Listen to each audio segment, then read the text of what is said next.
कोई व्यक्ति है और वो श्री राम जी की भक्ति प्राप्त करना चाहता है तो कैसे कर सकता है? तो रामदूत जो राम जी में भाव है वही हमारे हनुमान जी में भी भाव है। बाल समय रवि बख्शिलियो तब तीनों लोक भयो अंधियारो ताहि सो त्रास भयो जग को यह संकट काहू सो जात न टारो देवन आनि करी विनती तब छाड़ी दियो रवि कष्ट निवारो को नहीं जानत है जग में कभी संकट मोचन नाम तिहारो।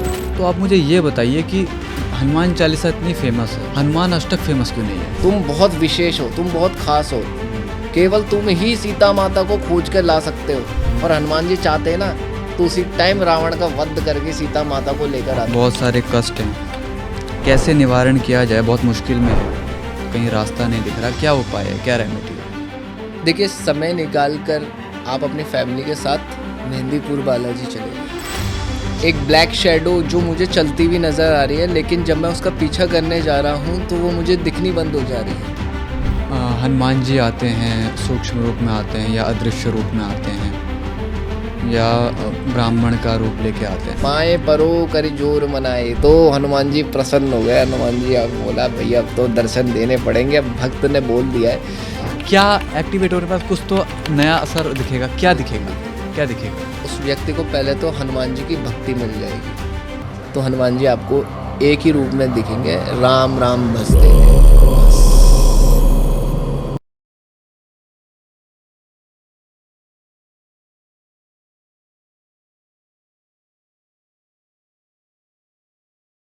हेलो दोस्तों, स्वागत है आपका हमारे चैनल जोश आनंद में। आज हमारे साथ हैं आदित्य जी। नमस्कार सर। नमस्कार। स्वागत करता हूं और आप अपने दर्शकों को बताना चाहूँगा कि ये दूसरी बार हमारे चैनल पे आ रहे हैं और सर आप हमारे पहले गेस्ट हैं जो दूसरी बार हमारे हमारे चैनल पे आ रहे हैं, तो कैसा लग रहा है आपको? बहुत अच्छा लग रहा है सर, कृपा है सब ठाकुर जी की। तो वैसे तो हमारी ऑडियंस आपको जानती है, लेकिन जो नए लोग जुड़े हैं आप उनको अपने बारे में कुछ परिचय, इंट्रोडक्शन दे दीजिए।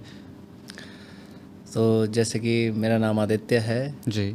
और पिछले पॉडकास्ट में जैसे कि मैंने अपने बहुत सारी चीज़ों के बारे में डिस्कस किया था, रेकी के बारे में, टैरो के बारे में, न्यूमरोलॉजी के बारे में, एंजल्स के बारे में, जी, हनुमान जी के साथ काम करने में जो भक्ति में जो आँखों का लाल हो जाना, पुतलियों का लाल हो जाना, वो क्यों लाल हो जाती है, जी। उसके बारे में बताया। तो मेरा सबके साथ सबसे सजेशन है कि जिसने मेरा पिछला पॉडकास्ट नहीं देखा है वो जाके मेरा पिछला पॉडकास्ट देखें और इस चैनल जोश आनंद को सब्सक्राइब करें।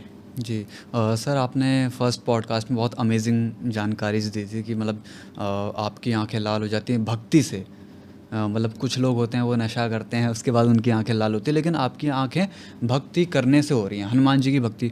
तो उस वाले पॉडकास्ट में मेरे को थोड़ा मलाल सा रह गया था कि हम हनुमान जी के बारे में ज़्यादा बात नहीं कर पाए थे, तो आशा करता हूँ कि इसमें हम वो करेंगे। और तो स्टार्ट करता हूँ पॉजिटिव और नेगेटिव जो एनर्जी हैं, तो हम कैसे जाने कि जो सामने वाला बंदा है या इंसान है पॉजिटिव और नेगेटिव एनर्जी के बारे में? तो सर आप कुछ बताएं। देखिए, पॉजिटिव और नेगेटिव में अगर हम बात करें तो पॉजिटिव एनर्जी को अट्रैक्ट कर सकता है, लेकिन पॉजिटिव नेगेटिव एनर्जी को कभी अट्रैक्ट नहीं कर सकता। अच्छा। पॉजिटिव और नेगेटिव एनर्जी कभी मेल खा ही नहीं सकती है। अब अगर मैं आपको उदाहरण दूं, आपने देखा होगा, आप एक वीरान सी जगह पे चले जाओगे, एक खाली जगह, सुनसान जगह, चाहे वो प्लॉट हो, चाहे वो एक पुराना खंडर मकान ही क्यों ना हो, वहाँ जाके आपको थोड़ी घबराहट होने लगेगी, थोड़ा पसीना आने लगेगा, थोड़ी हिचकिचाहट होने लगेगी कि यहाँ तो कोई नहीं है, आपको डर लगने लगेगा, आपको कुछ सेंसेशंस ऐसी होंगी, आपके गूज़बम्स आने लग जाएंगे डर के मारे। वो एक डर के मारे, वो जो डर है आपका, वो नेगेटिव एनर्जी को लेकर है। अच्छा। Negative energy in the sense, अभी यहाँ कोई आत्मा ना आ जाए, कुछ चीज़ें मुझे ऐसी गड़बड़ लग रही है, तो ये क्या है, ये नेगेटिव ऑरा भी कहलाता है। अच्छा। हर जगह का एक ऑरा होता है। जैसे मैंने एक वर्डिंग बहुत ज़्यादा सुनी है, ऑरा क्लीनिंग, तो इसके ऊपर भी आएंगे, तो सर आप कंटिन्यू कीजिए। श्योर। तो हर जगह का एक ऑरा होता है, हर जगह की एक वाइब होती है। अब जैसे मैंने अब आपको खंडर वीरान हवेलियों के बारे में बताया, पुराने घर के बारे में बताया। आपको कुछ जगह जाके ऐसा भी लगता होगा कि यार मैं इन लोगों के बीच में कंफर्टेबल नहीं हूँ, मैं इस जगह पे कंफर्टेबल नहीं हूँ। तो ये एक जगह का ऑरा होता है, एक जगह का एक तरीके से कह सकते हो वाइब होती है, एक जगह की वाइब्स होती है जो आपके ऑरा से मेल नहीं खाती है कभी। जी, जैसे हम कहीं जाते हैं और हमें मतलब मन में कुछ लगता है कि कुछ मिसिंग है, बहुत घबराहट सी होने लग जाती है आपको, बहुत बेचैनी होने लग जाती है आपको, अनकंफर्टेबल। अनकंफर्टेबल फील होने लग जाता है। और अगर मैं बात करूं इसके कंपैरिजन में, मैं अगर बात करूं पॉजिटिव एनर्जी की, ठीक है। तो हमारा ऑरा ऑलरेडी अगर पॉजिटिव है और हम मंदिर में आपने मंदिर देखा होगा, आप जब भी मंदिर में जाते हैं आपको बड़ी शांति मिलती है। आप भगवान के सामने बैठते हैं, आप भगवान के सामने बैठ के प्रार्थना करते हैं, भगवान से बात करते हैं। कई बार क्या होता है आपके आंसू भी भक्ति में निकल जाते हैं। जी, जी। तो ये आपके जो कष्ट है ना, ये सारे आंसुओं के द्वारा जो है बाहर आ रहे हैं। आपकी जो नकारात्मक ऊर्जा है वो आंसू के थ्रू जो है वो बाहर निकल रही है। मंदिर में जाके आप चाहे कितने भी दुखी हो, लेकिन आप जब मंदिर में जाओगे आपका ऑरा इतना पॉजिटिव हो जाता है, ऑटोमेटिकली इतना पॉजिटिव हो जाता है कि आप उस जगह पे जाओगे तो आपको बड़ी शांति मिलेगी, ठीक है। बहुत सुकून मिलेगा। जी। आपका जो अंदर से घबराहट है ना, वो बाहर से आने के बाद, अंदर मंदिर में आने के बाद। अच्छा, ऐसा क्यों कहा जाता है कि मंदिर के अंदर जब भी आप आते हो तो हाथ मुंह धुल के या पैर धुल कर आओ, पवित्र होके? क्योंकि आप उस नकारात्मक ऊर्जा का वहीं पे जो है वहीं पे उस नकारात्मक ऊर्जा को बहा दे रहे हैं। अच्छा। कभी आपने सुना है कि आप किसी हवेली में जा रहे हो, पुरानी हवेली में, पुरानी जगह जा रहे हो, तो वहाँ आपको पैर धोने के लिए बोलेंगे? कभी ऐसा हुआ है? नहीं। ऐसा क्यों बोला जाता है कि आप बिस्तर पे जब भी जाएं तो पैर धोकर जाएं? क्यों बोला जाता है? ये इसलिए बोला जाता है ताकि आप जब बिस्तर पे जाएं, क्योंकि हम बिस्तर पे सोने जा रहे हैं, हमारा शरीर जो है विश्राम की ओर जा रहा है, तो हमारे पैर का भी पवित्र होना, हमारे पैर से ही नकारात्मक ऊर्जा की एंट्री होती है। प्रवेश द्वार हमारा जो है पैर ही है। तो इस पैर को अगर हम धुल देंगे, या फिर रात को आप स्नान करके सो जाओ। अच्छा। कभी आपने देखा होगा जो व्यक्ति रात को नहाकर सोते हैं उनकी नींद भी बड़ी अच्छे से सुबह खुलती है, बड़ा फ्रेश फील करते हैं। तो ये पॉजिटिव एनर्जी है। और ये जैसे हमारे जो दर्शक हैं वो अपने अंदर ज़्यादा पॉजिटिविटी लाना चाहते हैं, तो उसके लिए कुछ रेमेडी हो सकती है? रेमेडी हो सकती है, लेकिन जैसे मैं आपको अभी पॉजिटिव और नेगेटिव एनर्जी के बारे में बता रहा था जी। तो अगर अब हम इसी के बीच में एक उदाहरण लेकर आते हैं। ठीक है। अब आपने देखा होगा कि कई बार जब आप घर पे होते हो, आपने देखा होगा आप अकेले होते हो, हाँ, और आप अपना काम कर रहे होते हो, और उसी बीच आपको ऐसा लगता है कि उसी बीच आपको एक काली परछाई दिखनी शुरू हो जाती है, एक काला साया, एक ब्लैक शैडो जो मुझे चलती हुई नज़र आ रही है, लेकिन जब मैं उसका पीछा करने जा रहा हूँ तो वो मुझे दिखनी बंद हो जा रही है। मैं अपनी जगह पे खड़ा होकर काम कर रहा हूँ और मुझे ऐसा महसूस हो रहा है कि मेरे बगल में कोई खड़ा है, लेकिन जब मैं बगल में देखता हूँ तो मेरे बगल में कोई मौजूद नहीं होता है। तो ये एक नेगेटिविटी का साइन है। अब जिन लोगों के घर में पूजा पाठ ज़्यादा चलती है, या जो लोग जो है पूजा पाठ ज़्यादा करते हैं, उनको ये चीज़ें खुली आंखों से दिख जाती है। कई लोगों के साथ तो ऐसा होता है कि उन्हें सपने में, डेली सपने में अपने साथ कुछ गलत होते हुए दिखाई देना। डेली उनको मतलब कुछ ना कुछ गलत होते हुए दिखना अपने साथ सपने में, अपने साथ या अपने रिश्तेदारों के साथ? अपने साथ। हाँ, ओके। अपने साथ, जैसे वो व्यक्ति जो है खाई से गिर गया है, या किसी ने उसको मार डाला है, या बार बार एक ही डरावनी चीज़ सपने में आ जाना, या फिर उसको नींद में भी ऐसा महसूस होना कि उसके साथ कुछ गलत चीज़ है जो उसने उसको प्रोटेस्ट कर रखा है, जकड़ रखा है, उसकी बॉडी को जकड़ रखा है। नींद में डर जाते हैं। कई लोगों को ऐसा लगता है कि उनके साथ कोई ऐसी अदृश्य शक्ति है, एक नेगेटिव एनर्जी है जो उनका पीछा छोड़ ही नहीं रही है। आलस, सुबह जल्दी नहीं उठ पाना, मतलब 10 बजे तक 11 बजे तक रात को लेट सोना और सुबह जल्दी नहीं उठ पाना, तो ये भी एक नेगेटिविटी का साइन है। सबसे ज़्यादा जो नेगेटिविटी अट्रैक्ट करती है ना अपनी तरफ, वो है आलस। अगर आप बहुत लेजीनेस फील कर रहे हो, आप बहुत टायर्डनेस, थकान सा फील कर रहे हो, आप एक तरीके से ऐसा फील करते हो कि आपकी बॉडी को किसी ने कंट्रोल कर रखा है, आपकी बॉडी को किसी ने दबाव डाल रखा है, आपके जगह जगह बॉडी में पेन्स हो जाना, निशान दिख जाना, तो ये नेगेटिविटी का साइन है। कई लोगों के साथ तो ऐसा होता है कि उन्हें स्लीपिंग पैरालिसिस भी रेगुलर आ जाते हैं। तो सर मैं आपको रोकना चाहूँगा, ये स्लीपिंग पैरालिसिस होता क्या है? मतलब इसको अच्छी तरह डिफाइन कीजिए, और आपके किसी दोस्त या जानकार के साथ ऐसा हो रखा है या आपने खुद ये महसूस कर रखा है? देखिए, मैं आपके साथ 2 एक्सपीरियंस शेयर करूँगा। ठीक है। पहले तो मैं आपको बता दूँ, जिन दर्शकों को ये नहीं पता है कि स्लीपिंग पैरालाइज क्या होता है, तो अगर हम साइकोलॉजी के अकॉर्डिंग देखें तो स्लीपिंग पैरालाइज एक ऐसा डिसऑर्डर है जिसमें आपकी बॉडी 20 या 15 सेकंड के लिए पैरालाइज हो जाती है नींद में। अब ऐसी सिचुएशन में क्या होता है, जब हम नींद में होते हैं, रात को सो रहे होते हैं, तो हमारी जो आँखें हैं वो अचानक से खुल जाती है और हमारी बॉडी पूरी तरीके से पैरालाइज हो जाती है।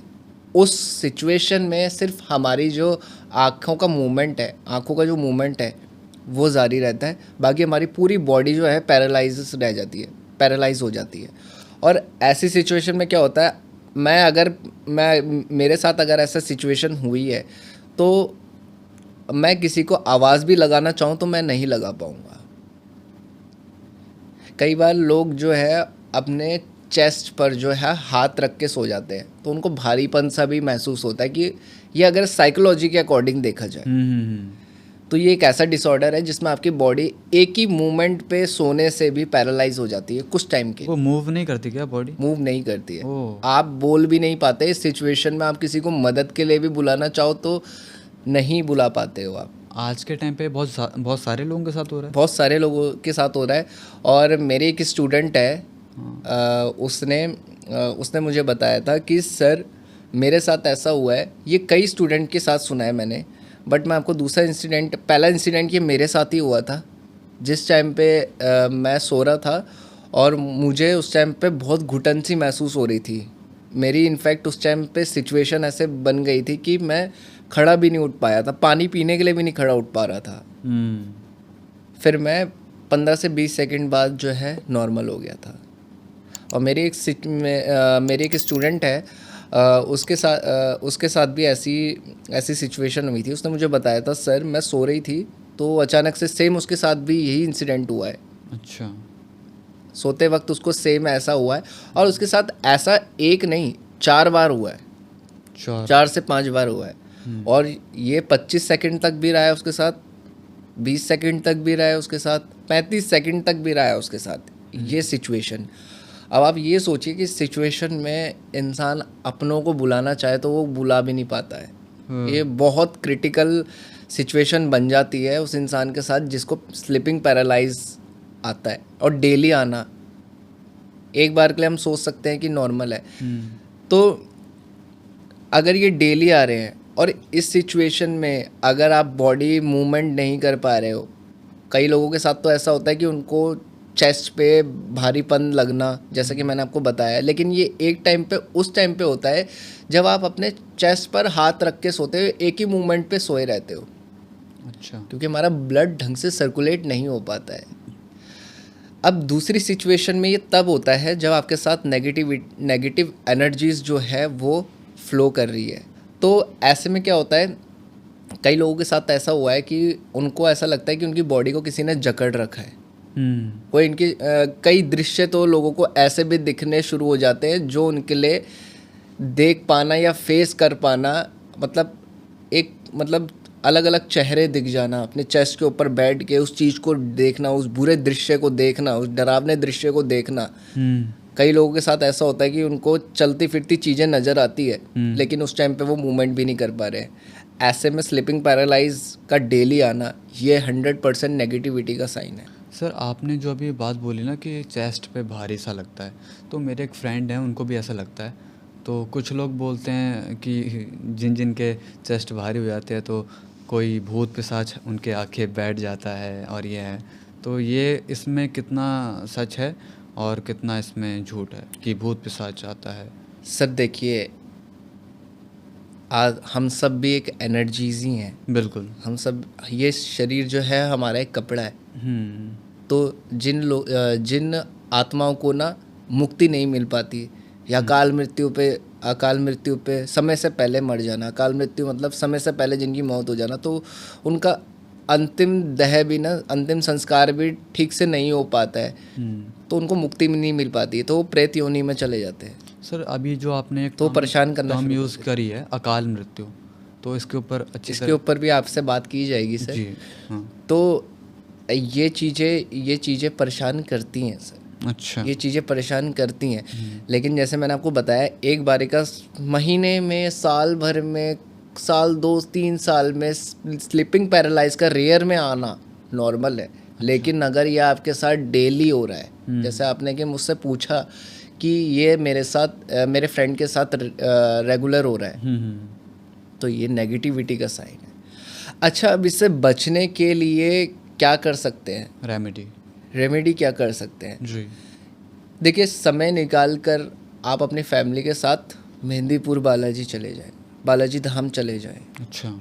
और अगर आपका वहाँ जाना पॉसिबल नहीं हो रहा है, तो दूसरी रेमेडी ये है कि आप 5 लौंग के जोड़े ठीक। और 5 कपूर अपने राइट हैंड में रख के अपने इष्ट भगवान का ध्यान करते हुए अपने सिर के एंटी क्लॉकवाइज घुमाना है। अच्छा। जैसे आपने अपने हाथ में 5 लौंग के जोड़े, मतलब 10 लौंग और 5 कपूर आपने अपने हाथ में रखा, और आपने अपने इष्ट भगवान को ध्यान करना है। और इष्ट भगवान को ध्यान करने के बाद आपको जो है अपने सिर के इर्द गिर्द घुमाना है एंटी क्लॉकवाइज।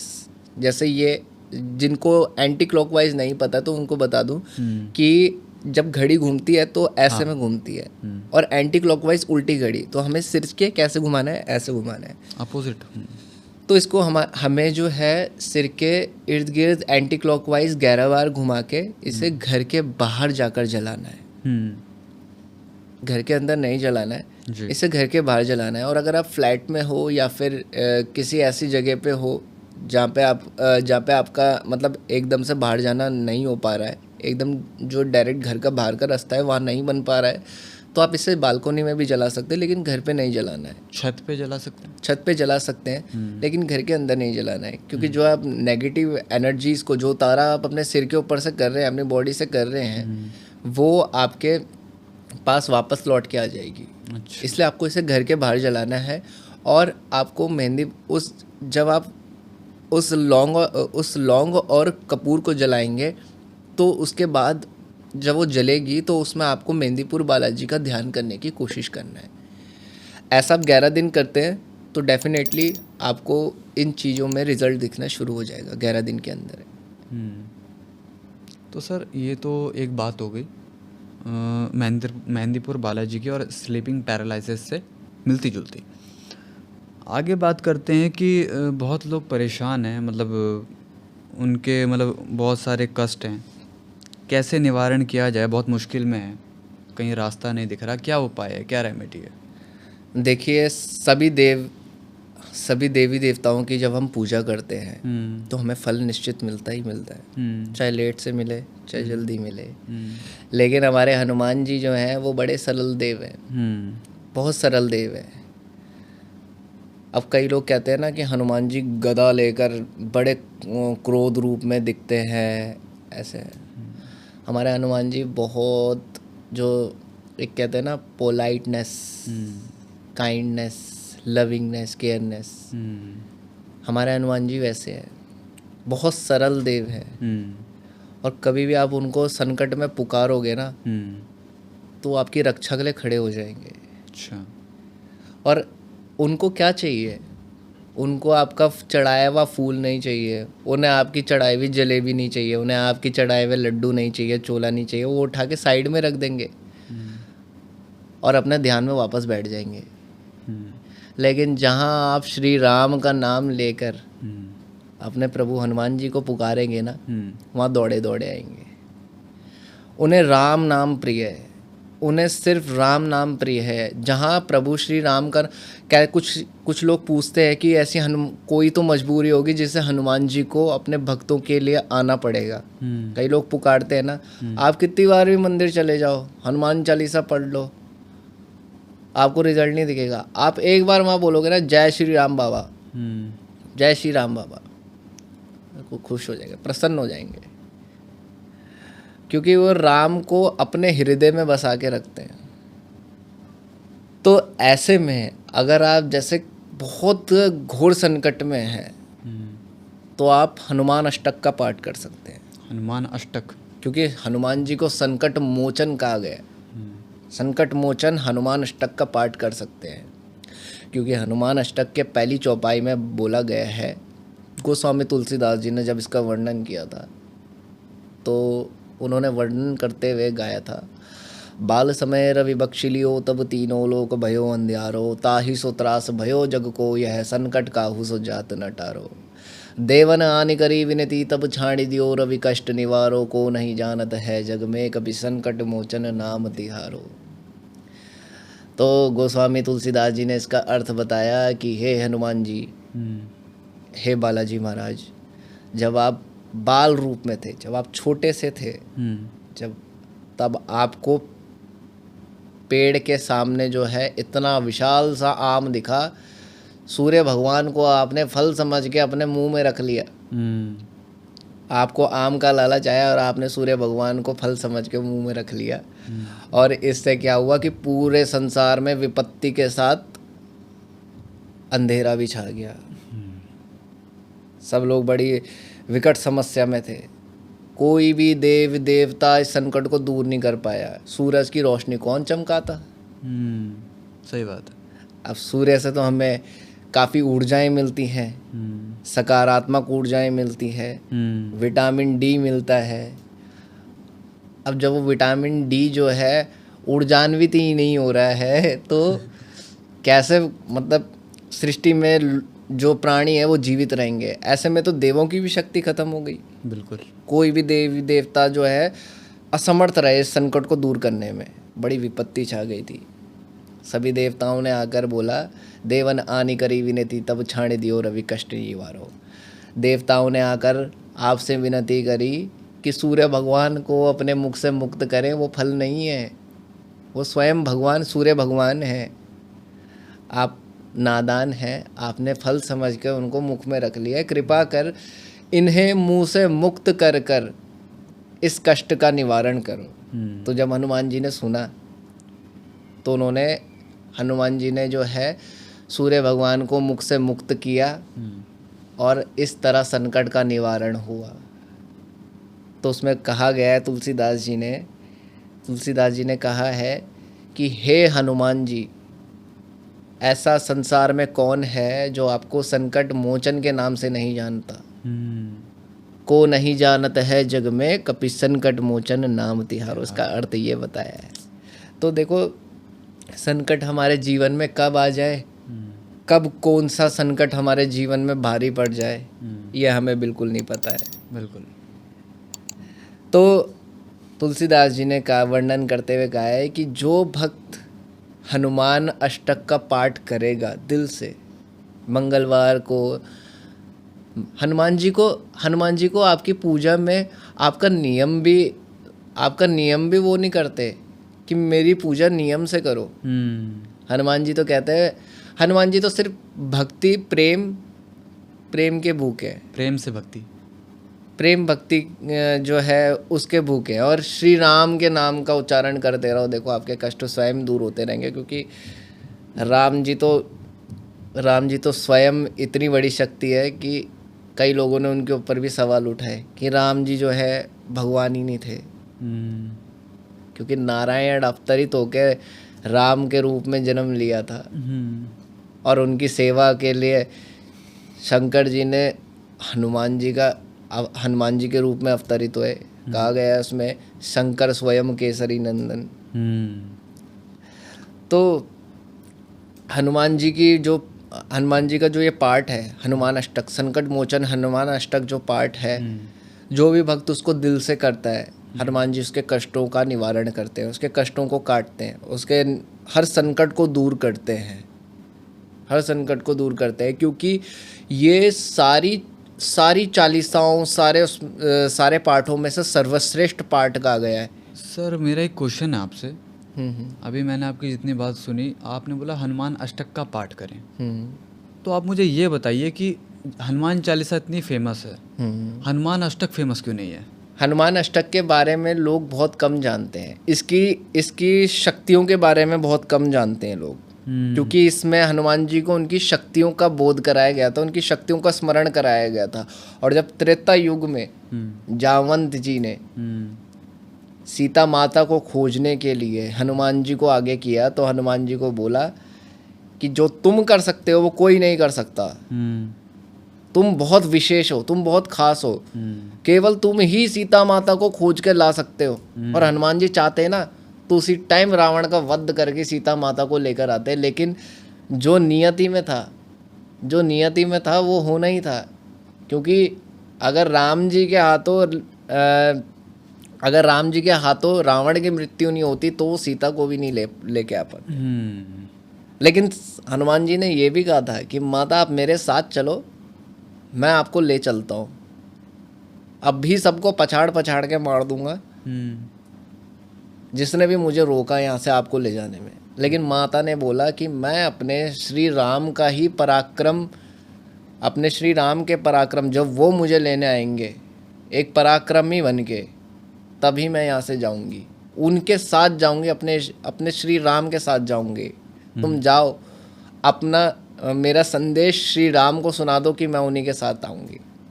अच्छा। तब श्री राम जी ने पूरी सेना तैयार करी, तब उन्होंने राम सेतु का निर्माण किया। छोटे छोटे जीव, गिलहरी, सब वानर, सब राम सेतु के निर्माण में जो है तैयार हो गए राम सेवा के लिए। और हमारे श्री राम तो इतने वो है, करुणामयी है, कि उन्होंने रावण के लिए भी कहा था, जब सुंदरकांड में ये बात आई थी कि उन्होंने रावण को भी प्रेम से बोला था, प्रेम स्वभाव से बोला था कि तुम मेरी सीता को वापस लौटा दोगे तो भी मैं तुम्हें क्षमा कर दूंगा। इतने दयालु हैं श्री राम। कभी किसी को उन्होंने हानि नहीं पहुंचाई, कभी किसी जीव को, दुष्टों पर भी उन्होंने दया दिखाई। और वही हनुमान जी को क्यों कहा गया है कि रामदूत अतुलित बलिधामा, क्योंकि जो राम जी उनके मित्र भी थे, राम जी उनके मित्र भी हैं, राम जी उनके गुरु भी हैं, राम जी को उन्होंने अपना माता पिता समान भी माना है। तो रामदूत जो राम जी में भाव है, वही हमारे हनुमान जी में भी भाव है। वही करुणामयी, वही काइंडनेस, केयरनेस, पोलाइटनेस, वही हमारे हनुमान जी में भी है। इसलिए उन्हें रामदूत बोलते हैं कि जो गुरु में गुण है, जो एक मित्र में गुण है, एक भाई में गुण है, भाई समान प्यार दिया श्री राम ने हनुमान जी को। तो ये सब तो प्रभु की लीला थी। लेकिन तुलसीदास को ये वरदान मिला था कि जो भी मेरी इस अष्ट चौपाई को पढ़ेगा, दिल से पढ़ेगा, उसके मैं सारे संकट दूर करूँगा। इसलिए इस पाठ को इतना सर्वश्रेष्ठ पाठ कहा गया है। अच्छा जी। तो सर आप जैसे बहुत सालों से हनुमान जी की भक्ति कर रहे हैं, श्री राम जी की भक्ति कर रहे हैं, और जब आप भक्ति करने लग जाते हैं और बैठते हैं एक आसन में, तो आपकी आंखें लाल हो जाती है, तो आप मतलब उस लेवल की भक्ति करते हैं। तो इसलिए मैं आपसे पूछ रहा हूँ, कोई व्यक्ति है और वो श्री राम जी की भक्ति प्राप्त करना चाहता है, तो कैसे कर सकता है? क्या उसका प्रोसेस होता है? क्या विधि है पूजा करने की? तो पूरा बताएं। देखिए, इसके पीछे की एक बहुत सरल कहानी थी, बहुत सरल कथा है। अब पता है, आपको मैं एक बात बताऊं, तो हनुमान जी प्रसन्न किससे होते हैं? हनुमान जी को मैंने जैसे कि आपको बताया, हनुमान जी को आपकी जलेबी पसंद, हनुमान जी को आपकी जलेबी भी नहीं चाहिए, आपके लड्डू नहीं चाहिए, आपके चढ़ावा नहीं चाहिए। वो भाई जैसे आप उनको चढ़ावा चढ़ाओगे, वो ध्यान में तो रहेंगे, आपका चढ़ावा स्वीकार भी करेंगे, लेकिन जो उनको प्रिय है वो राम नाम है। आप राम की कथा करा, आप राम जी की कथा सुनाओगे किसी को भी, हनुमान जी वहीं मौजूद होंगे, किसी ना किसी रूप में, किसी ना किसी प्राणी के रूप में, चींटी के रूप में, क्योंकि सूक्ष्म रूप में अष्ट सिद्धि के दाता है वो, अष्ट सिद्धि नौ निधि के दाता है, सूक्ष्म से सूक्ष्म रूप, और किसी भी रूप में आ जाएंगे, किसी भी रूप में, अदृश्य रूप में आ जाएंगे, क्योंकि वो जागरूक देव हैं कलयुग में। हाँ। तो वो खुश होते हैं श्री राम के नाम से, श्री राम की कथा से। और अगर आप किसी भी मुसीबत में भी होंगे ना, तो हनुमान जी वैसे तो अपने दूतों को ही बोलते हैं, अपने दूतों को ही भेजते हैं कि जाओ भाई इसकी मदद करो, मेरे तो बहुत पीछे पड़ा हुआ है बहुत पीछे पड़ा हुआ है मेरे।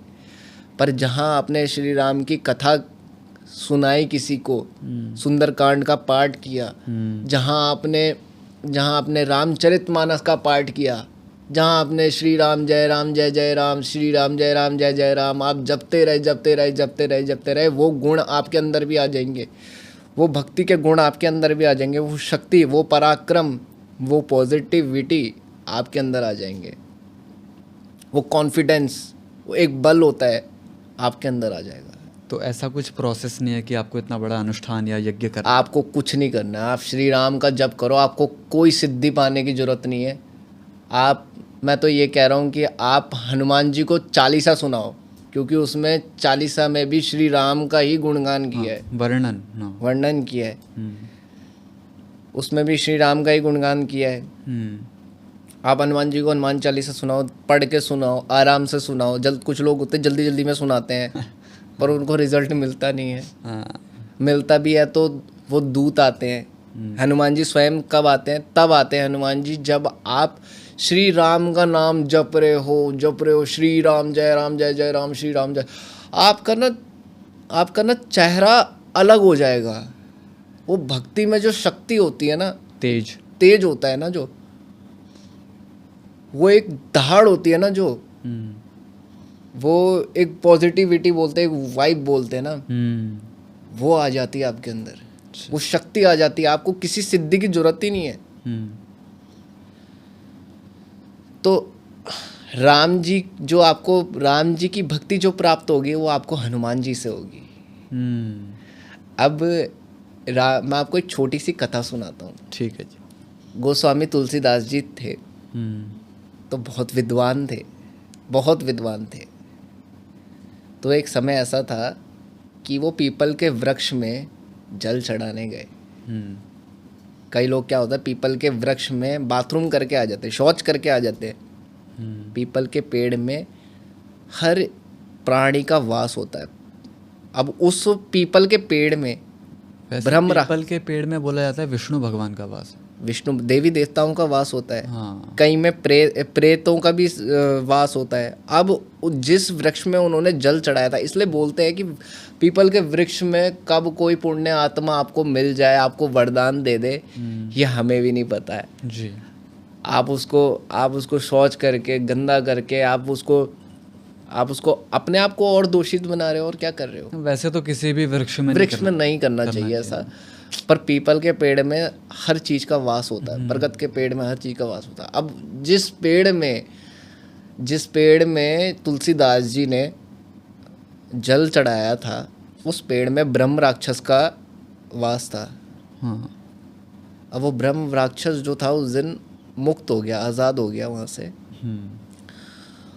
तो तुलसीदास से बड़ा प्रसन्न हुआ, खुश हुआ। अब तुलसीदास तो दास है भाई तुलसीदास तो दास थे भाई, बिल्कुल। अब उनमें भक्ति के अलावा था ही क्या। अब वो बड़े खुश हुए। ब्रह्म राक्षस उन्होंने बोला, तुलसीदास आज तुमने मुझे मुक्त करके मुझे प्रसन्न कर दिया। मैं मुक्त हो गया अपने इस जीवन से। बहुत समय से मैं इसमें कैद हो रखा था, लेकिन आज तुमने इस पीपल को जल देकर जो है मुझे मुक्त कर दिया, मुझे तृप्त कर दिया। बताओ तुम्हें क्या चाहिए। तो बोलता है, मुझे क्या चाहिए, मुझे तो सब कुछ मिला हुआ है, मुझे किसी चीज़ की आवश्यकता नहीं है। तो वो जाने लगे प्रणाम करके। उन्होंने बोला, आप मुक्त हो गए? तो श्री राम खुश हो गए। तो ब्रह्म राक्षस ने रोका। उन्होंने बोला, नहीं, मैं आपको ऐसे नहीं जाने दूंगा, आपको कुछ तो लेकर जाना पड़ेगा मुझसे। तो उन्होंने बोला मुझे राम जी की भक्ति चाहिए, मुझे राम जी की प्राप्ति चाहिए, मुझे उनके दर्शन चाहिए, मुझे राम कहाँ मिलेंगे। तो उन्होंने बोला इस प्रेत योनि में, इस राक्षस योनि में मैंने जो है, मैं तो तुम्हें राम जी के दर्शन नहीं करा सकता भाई। हाँ, लेकिन इसमें जिसमें जो क्षमता है ना, वो हनुमान जी में है। महाबली हनुमान जी में, बजरंग बली में है ये क्षमता। वो आपको श्री राम की प्राप्ति करा सकते हैं, वो आपको श्री राम से मिलवा सकते हैं, वो आपको श्री राम की भक्ति करा सकते हैं। आप जाओ हनुमान जी को खोजो। तो बोले हनुमान जी कहाँ मिलेंगे? बोलते हैं हनुमान जी वहीं मिलेंगे जहाँ आप लोगों को रामचरितमानस का पाठ सुनाते हैं, कथा सुनाते हैं। हाँ, आप राम जी की कथा सुनाते हैं लोगों को, वहाँ पे हनुमान जी ब्राह्मण भेष में आकर चुपचाप बैठते, क्योंकि हनुमान जी को तो भाई कुछ नहीं चाहिए। अब आप एक बात देखिए, एक इंसान अपने पॉपुलैरिटी को ना देख के जो है वो चुपचाप, मतलब लोगों को दिखे ना, अपना टैलेंट छुपा रहा है ना वो इंसान। हाँ, वो चुपके से किसी की मदद कर रहा है, लेकिन बिना बताए किसी की मदद कर रहा है। तो हनुमान जी जो थे उस टाइम पे वहाँ पे कथा सुनते थे। जब वो डेली वहाँ आते थे कथा सुनने, राम जी की कथा सुनने आते थे, ब्राह्मण भेष बदल कर आते थे। अब भाई हनुमान जी जब वहाँ पे, अब मैं इसमें आगे बात बताऊँगा, तो हनुमान जी जब वहाँ पे आते थे तो डेली उसकी कथा सुन के जाते थे, तुलसीदास जी की। तो एक दिन तुलसीदास जी ने कथा करी, तो उन्होंने बोला कि भाई अब तो मुझे पता चल गया कि हनुमान जी ही मेरे को दर्शन कराएंगे, और ये भी पता चल गया कि हनुमान जी मेरी कथा सुनने आते हैं ब्राह्मण वेश में। तो उन्होंने बोला कि भाई अब मुझे हनुमान जी से ही मदद लेनी पड़ेगी। अब जैसी कथा संपन्न हुई, गोस्वामी तुलसीदास जी सबको प्रसाद बांट रहे थे। अच्छा। तो उसी में से ब्राह्मण को भी प्रसाद दिया, तो वो पहचान गए मेरे प्रभु है, हनुमान जी है। तो उन्होंने बोला प्रभु आपके दर्शन हो गए तो अब श्री राम भी मिल जाएंगे। तो हनुमान जी ने बोला मैं तो एक साधारण सा ब्राह्मण हूँ, मैं कहाँ इतना पराक्रम रख सकता हूँ, मैं इतनी कहाँ क्षमता रख सकता हूँ भाई। मैं तो एक बुजुर्ग सा ब्राह्मण हूँ, डेली कथा सुनने आता हूँ और चले जाता हूँ, और लोगों के साथ साथ आता हूँ, आम इंसान हूँ मैं क्या तुम्हें दर्शन कराऊंगा। तो उन्होंने बोला ना प्रभु अब ज़्यादा ना सताओ मुझे, अब आप ही मुझे श्री राम से मिला सकते हैं। मैं जानता हूँ आप ही मेरे हनुमान जी हैं, आप ही मेरे बजरंग बली हैं। तो वो गाते हैं बजरंग बाण की चौपाए, अपने जन को तुरंत उबारो, सुमिरत होए आनंद हमारो। फिर वो गाते हैं बदन कराल काल कुल घालक, राम सहाय सदा प्रतिपालक, भूत प्रेत पिशाच निशाचर, अग्नि बेताल काल मारी मर, इन्हें मार तो है शपथ राम की, राखो नाथ मर जाद नाम की। जब वो ये बात बोलता है, उठ उठ चल तो ही राम दुहाई, पाए परो कर जोर मनाई। ये तुलसीदास जी ने कहा था कि उठ उठ चल तो ही राम दुहाई, पाए परो कर जोर मनाए। तो हनुमान जी प्रसन्न हो गए। हनुमान जी अब बोला भैया अब तो दर्शन देने पड़ेंगे, अब भक्त ने बोल दिया है। तो जब रोते रोते अपने आंसू जब उनके हनुमान जी के चरण में गिरे, तो हनुमान जी अपने रूप में आ गए। हनुमान जी ने बोला तुलसीदास ऊपर देखो। वो बड़ा खुश हो गया, खुशी के आंसू से भर गया पूरा तुलसीदास। तो उन्होंने बोला तुम्हें राम जी के दर्शन कराएंगे। तो उन्होंने जैसा बोला तुलसीदास जी ने वैसा किया, और अंत में क्या हुआ, जब जो राम जी थे वो बालक ब्राह्मण रूप में आए, और जब तिलक किया तो एक साधारण बालक बन के किया। तो हनुमान जी ने 2-3 बार तो उन्होंने मिस ही कर दिया था कि दर्शन कैसे करेंगे। पर जब उन्होंने तिलक वो लगाया, जो बाल ब्राह्मण था, जब उन्होंने ये नहीं पहचाना कि ये राम है। उन्होंने जब राम जी को तिलक लगाया, राम जी को बाल ब्राह्मण को तिलक लगाया, तो उनको अलग ऊर्जा अनुभव हुई। पर जब बाल ब्राह्मण ने जब उनको तिलक लगाया तुलसीदास जी को, अच्छा, तो वो पूरे चौकन्ने हो गए, मतलब पूरे उनके आसपास का जो माहौल था वो पूरा बदल गया और उनको श्री राम के दर्शन हुए, श्री राम की भक्ति प्राप्त हुई।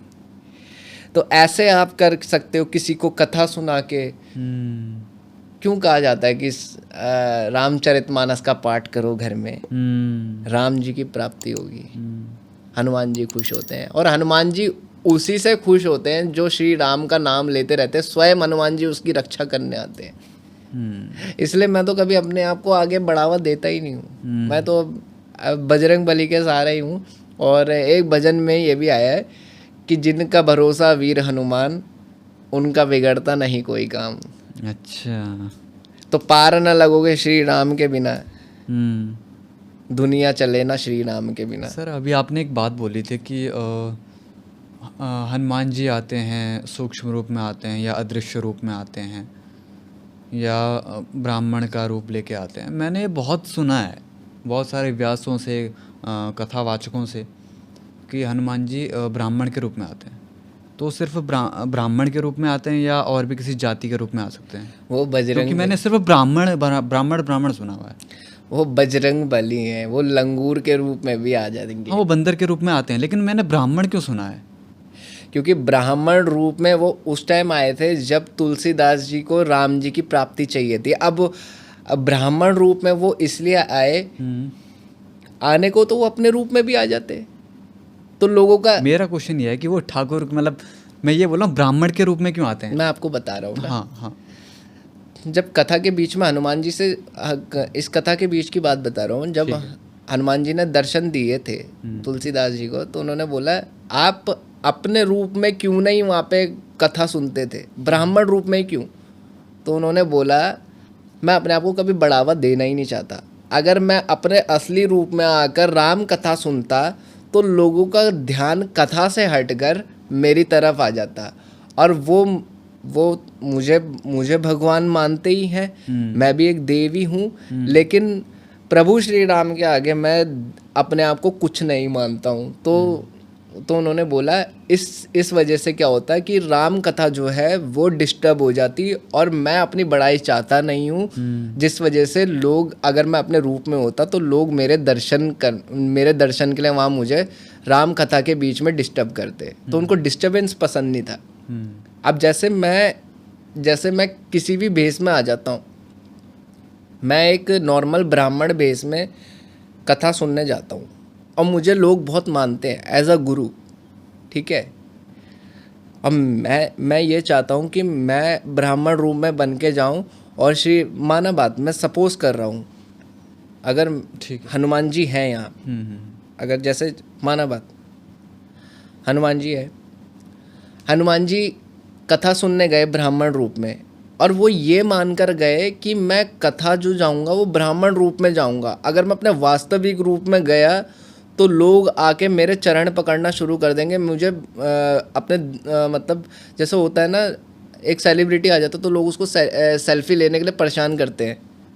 तो ऐसे ही हनुमान जी नहीं चाहते थे कि भक्त उनके पास जाए, भीड़ लगाए, उनको भोग लगाए, प्रसाद चढ़ाए, क्योंकि वो तो जा रहे हैं मंतव्य से कि राम कथा सुनने। और अगर आपको कोई राम कथा सुनते हुए डिस्टर्ब करेगा तो कैसा लगेगा? तो इसलिए वो ब्राह्मण रूप में आए वहाँ पे, इसलिए वो रूप बदल के आते हैं। नहीं, वो सिर्फ ब्राह्मण के रूप में क्यों आते हैं और जातियों के रूप में क्यों नहीं आते? ठाकुर, वैश्य? क्योंकि वो ब्राह्मण है। अच्छा, क्योंकि बोला गया है ना, जय जय जय हनुमान गोसाई, क्योंकि वो हनुमान जी जो थे वो ब्राह्मण है, ब्राह्मण कुल के, ब्राह्मण कुल के हैं। इसलिए वो ब्राह्मण के, वृद्ध ब्राह्मण के रूप में आते हैं। हाँ, बुजुर्ग। हाँ, इसलिए बोलते हैं ना, जब लास्ट में बोलते हैं ना, जय जय जय हनुमान गोसाई, हनुमान जी के साथ उनकी कास्ट भी बोलते हैं, कृपा करो गुरुदेव की नाई, एक गुरु की तरह मेरे पर कृपा करो, अपने दास पर कृपा करो। वो कभी अपने आप को राम भक्त हमने तो हनुमान जी को मतलब ये बोलते हैं सब कि वीर हनुमान राम भक्त हनुमान की जय, लेकिन हनुमान जी खुद को ये बोलते थे कि भाई मैं अपने आप को कभी भी राम का भक्त नहीं मानता हूँ, मैं तो राम जी का तुच्छ सेवक हूँ, मैं तो उनका दास हूँ। हनुमान जी खुद अपने आप को ऐसा बताते हैं, लेकिन लोग कहते हैं कि जितने काज किए बड़ देवन के तुम वीर महाप्रभु देखी विचारो, कौन सो संकट मोर गरीब को जो तुम सो नहीं जाते है डारो। लेकिन उसमें बोला है प्रभु आपने काम बड़ा किया है लेकिन अपने आप को हमेशा छोटा दिखाया। आपने हमेशा काम ऐसे किए हैं कि पता ना चले और काम हो भी गया, उसका काज संवार दिया। राम जी को जब वहाँ पे गए थे, राम जी तो अंतर्यामी है, राम जी को खैर सब पता है, लेकिन प्रभु की लीला ऐसी है कि जब समुद्र लांग के जब वो गए थे तो हनुमान जी ने शो नहीं होने दिया था। वो चुपके से सीता माता के पास गए थे, किसी को शो नहीं होने दिया था कि मैं हनुमान हूँ। लेकिन जब माता ने यूँ पूछा था कि तुम कोई मायावी तो नहीं हो, कोई तुम मायावी राक्षस तो नहीं हो, तो हनुमान जी को मजबूर अपना पंचमुखी रूप दिखाकर माता को बतलाना पड़ा कि मैं राम दूत हनुमान हूँ, मैं एक दूत बन के आया हूँ, प्रभु ने आपके लिए संदेश भेजा है।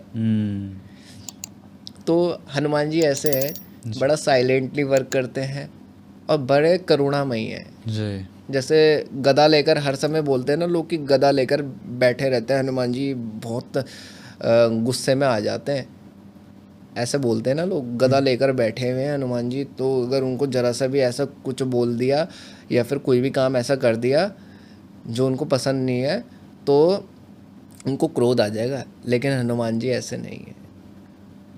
हनुमान जी को जब भी आप देखोगे ना तो हनुमान जी आपको एक ही रूप में दिखेंगे, राम राम भजते हुए, बस। तो ये कारण था हनुमान जी जो थे ब्राह्मण रूप में आए थे, ताकि उनके वास्तविक रूप में उन्हें कोई जो है डिस्टरबेंस ना हो। कथा सुनते हुए भक्त आते, लाइन लगाते वहाँ पे, उनको प्रसाद भोग वगैरह चढ़ाते और वो कथा छोड़ के बीच में हनुमान जी के पास जाते। हनुमान जी को भी डिस्टर्ब होता, तुलसीदास की कथा भी जो थी वो भी डिस्टर्ब होती और लोग भी उस चीज़ से भटक के हनुमान जी के पास चले जाते। इसलिए उन्होंने अपना जो है वास्तविक रूप छुपाकर राम कथा सुनने आते हैं, वो किसी भी रूप में आ जाते हैं। तो सर एक क्वेश्चन और है जो बहुत इम्पोर्टेंट है और मुझे लगता है कि बहुत लोग करते भी होंगे और उनको फल शायद नहीं मिल रहा है। बहुत सालों से लोग हनुमान चालीसा का पाठ कर रहे हैं लेकिन सिद्धि प्राप्त नहीं हो पा रही, ऐसा क्यों है? आप सिद्धि के पीछे मत भागो सर। हनुमान चालीसा में लिखा है जो 7 बार पाठ कर कोई छूटई बंदी महासुख हो। लेकिन मैं ऐसे लोगों को भी जानता हूँ जो 7 मतलब 100 बार पाठ कर रहे हैं रोज डेली, फिर भी उनको सिद्धि प्राप्त नहीं हो रही। कई लोग गड़बड़ी ये कर देते हैं सर कि हनुमान चालीसा करने से पहले श्री राम का वर्णन करना बहुत ज़रूरी है। अगर आप मात्र 100 बार अगर आप हनुमान चालीसा का पाठ नहीं भी करोगे और एक हनुमान चालीसा से पहले और एक हनुमान चालीसा के बाद श्री राम जय जय राम का जाप करोगे ना, जितने चालीसा का पाठ आप कर रहे हो ना 108 100 बार, उतने बार आप श्री राम का नाम लेके पाठ का वर्णन करोगे ना, पाठ करना शुरू करोगे ना, और उसके बाद भी आप श्री राम का 108 बार नाम जाप करोगे ना, उसी में प्रभु खुश हो जाएंगे। उसी में प्रभु इतने खुश हो जाएंगे कि वो खुद बोलेंगे कि भाई क्या चाहिए तेरे को, बोल मैं दूंगा तुझे। और बहुत सरल देव है, कभी अपने नियम नहीं मांगेंगे कि मुझे नियम से ये करो, मेरे नियम से पूजा करो। बहुत सरल देव है, श्री राम के नाम से ही खुश हो जाते हैं। अगर आप श्री राम का नाम 11 लाख या 1 लाख बार भी लिख रहे हो ना, तो देखना जो असंभव है ना वो भी संभव हो जाएगा लिखने से। मैं आपको स्टोरी वो करता हूँ, शेयर करता हूँ। एक लेडी थी, तो एक्चुअली क्या हुआ था, उनके हस्बैंड ख़त्म हो गए थे। अच्छा। तो उन्होंने उनका वो ले रखा था, LIC वगैरह ले रखी थी, जो इंश्योरेंस होता है। तो उनको 1 लाख रुपए की ज़रूरत थी। तो कुछ टाइम बाद उनको ज़रूरत पड़ गई थी, तो एक्चुअली उनको वो 1 लाख पूरे मिल नहीं पाए। अच्छा। 1 लाख में से उनको उसका 50% मिला। 50 से मतलब आप ये मान लीजिए 60 लाख रुपए, 60,000 रुपये मिले 1 लाख में से।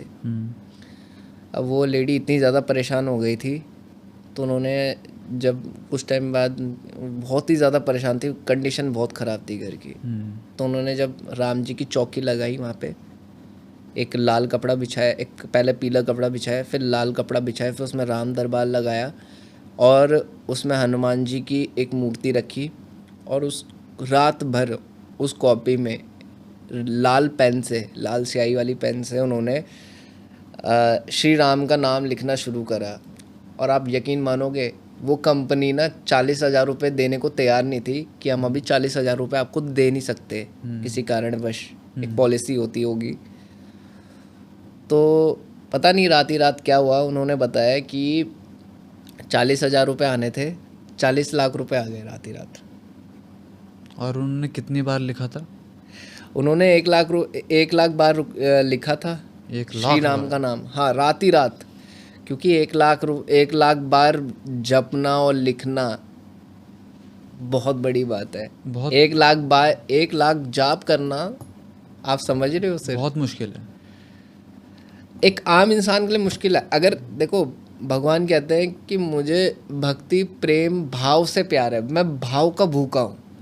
लालच करके करोगे कोई भी चीज़ तो वो चीज़ काम नहीं करेगी। और उसने बड़े विश्वास से, बड़ी भक्ति से, बड़े प्रेम से, भाव से रात को भोग लगा के श्री राम का नाम लिखना शुरू किया। रात ही रात 40 लाख रुपए आए।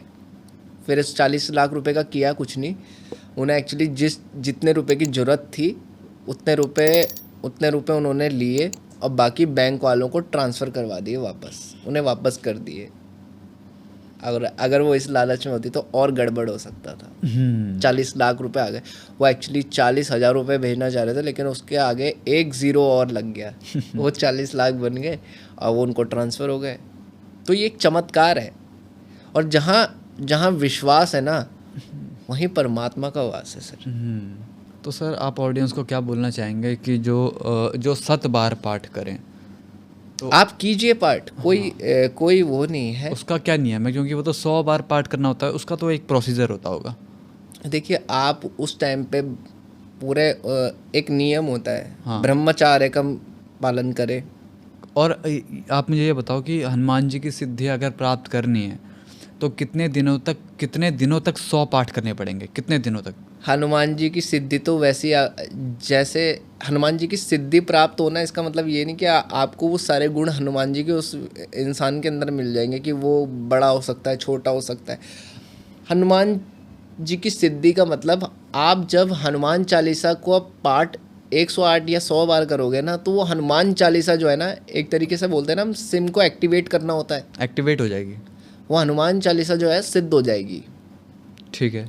आप किसी भी मंत्र का 11 लाख 1 लाख बार जाप करो और उस मंत्र को जाप करते जा रहे हो तो वो मंत्र सिद्ध हो जाते हैं, एक्टिवेट हो जाता है। सिद्धि में कोई वो नहीं है कि आप सिद्धि प्राप्त करनी बड़ी मुश्किल है, लेकिन उस चीज़ को आप आगे कैसे लेकर जाओगे, आगे कैसे चलाओगे, उसके साथ नियम क्या रखोगे, वो बहुत ज़रूरी है। ठीक है सर, ये बताइए कि जैसे किसी ने पूरे ब्रह्मचर्य के साथ पालन करके और उसने प्याज छोड़ दिया, लहसुन छोड़ दिया, सात्विक तरीके से रोज़ पाठ कर रहा है, 100 पाठ कर रहा है, तो आप जो बोले एक्टिवेट हो जाता है ना? एक्टिवेट हो गया, क्या एक्टिवेट होने के बाद कुछ तो नया असर दिखेगा? क्या दिखेगा? उस व्यक्ति को पहले तो हनुमान जी की भक्ति मिल जाएगी।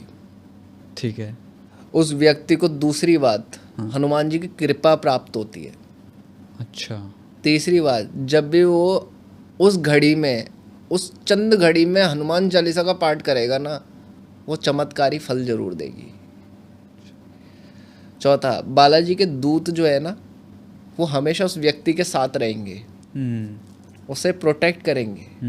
उसकी कोई समस्या भी होगी ना, तो उसे गाइडेंस भी मिल जाएगी। लेकिन ये डिपेंड करता है कि आप कितने भाव से कर रहे हो। अगर आप मत बिछाओ, आप चौकी मत लगाओ, आप राम दरबार मत लगाओ, हनुमान जी की मूर्ति मत करो, आप कुछ मत करो, अगर आप केवल श्रद्धा पूर्वक ब्रह्मचार्य का पालन करके दृढ़ संकल्प लेकर, चाहे कुछ भी हो जाए, भगवान आपकी परीक्षा भी लेंगे। आपको नींद भी आएगी, आपको कई चीज़ों से माया में फंसाया भी जाएगा, फंसोगे भी। अच्छा, हनुमान जी द्वारा परीक्षा लेंगे हनुमान जी? परीक्षा लेते हैं भगवान। भगवान तो परीक्षा लेते हैं कि मेरा कितना पक्का दास है, क्या कर सकता है मेरे लिए। और भगवान परीक्षा इसलिए नहीं लेते कि ये मेरा सच्चा दास है या नहीं है, सच्चा भक्त है या नहीं है। भगवान उसी की परीक्षा लेते हैं जो उनके प्रिय होते हैं। उन्हीं लोगों की सबसे ज़्यादा परीक्षा भगवान लेते हैं। और अगर प्रिय लोग फेल हो गए तो परीक्षा में? ऐसा हो ही नहीं सकता कि वो फेल हो जाए, क्योंकि भगवान की लीला इतनी, हनुमान जी की लीला इतनी अलग है कि वो परीक्षा भी बहुत कठिन लेंगे लेकिन हारने भी नहीं देंगे आपको। अच्छा। फेल भी नहीं होने देंगे आपको। तो ऐसे है हमारे हनुमान जी। ठीक है, तो सर आपके साथ बहुत मज़ा आया और मैं आपको फिर से इनवाइट करूँगा अपने पॉडकास्ट पे। तो बहुत बहुत धन्यवाद आने के लिए। और आप ऋषिकेश से स्पेशली मेरे बुलाने पे आ गए हैं, तो उसके लिए फिर से एक और बात दिल से धन्यवाद। जय श्री राम सभी दर्शकों को, आपको मेरी आप सबके लिए प्रार्थना और शुभकामना ये रहेगी कि आप सबके ऊपर श्री राम की कृपा दृष्टि बने रहे, बजरंग बली की कृपा दृष्टि बने रहे। आप सब उनके ही जो नेत्र से है, आप सबका कल्याण हो, उनकी कृपा दृष्टि से आपका कल्याण हो। बिल्कुल सर, अभी बहुत सारे टॉपिक्स हैं जिनके ऊपर आपके साथ बात करनी है, तो अगले पॉडकास्ट में करेंगे। तब तक के लिए धन्यवाद, नमस्कार। और सब्सक्राइब करना ना भूलें, लाइक करना ना भूलें और अपने दोस्तों के साथ, फैमिली के साथ शेयर करना ना भूलें। तब तक के लिए धन्यवाद, नमस्कार। जय श्री राम।